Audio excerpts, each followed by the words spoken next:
Sitakaa tena kuongelea madhaifu yako mbele ya watu wako wa karibu wanaokuamini, especially kwa mfano coworkers, wafanyakazi wenzio, au watu wako ambao wanakuamini. Mara ya kwanza nilikuwa nafanya hivyo, naongea kimasihara mbele ya watu wako ambao wanakuamini, kwa sababu nilijua ni kitu cha kawaida. Ila baadaye nimekuja kugundua kwamba watu wanaokuamini wewe, jinsi mnavyohusiana nao ni tofauti na mimi ninavyohusiana na wewe. Kwa hiyo nimeelewa sasa.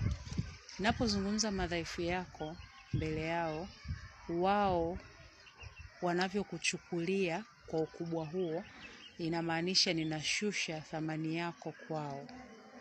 Kwa hiyo nimejifunza jambo kwamba ninapokuwa na wewe zaidi inabidi nizungumze mazuri yanayokuhusu wewe. Strength ulizonazo, namna gani uko active, yale madhaifu yako nisiyaweke mbele ya watu wengine. Madhaifu yako yabaki kwangu mimi na wewe tu. Niligundua baada ya kuongea madhaifu yako au kufanya utani kukuhusu mbele ya watu wako ambao wanakuamini, niligundua kwamba wale watu ambao wanakuamini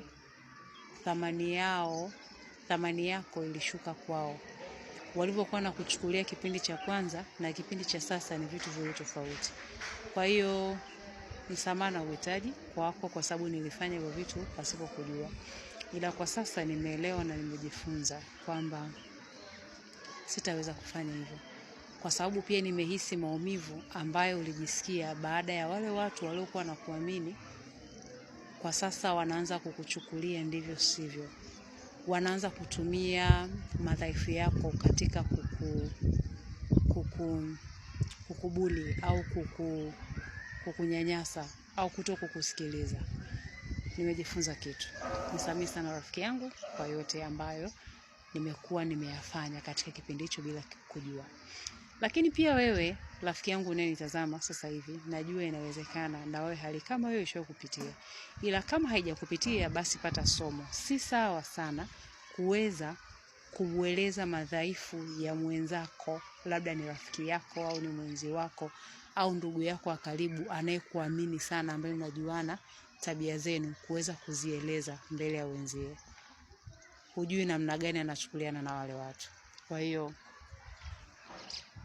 tuwe makini.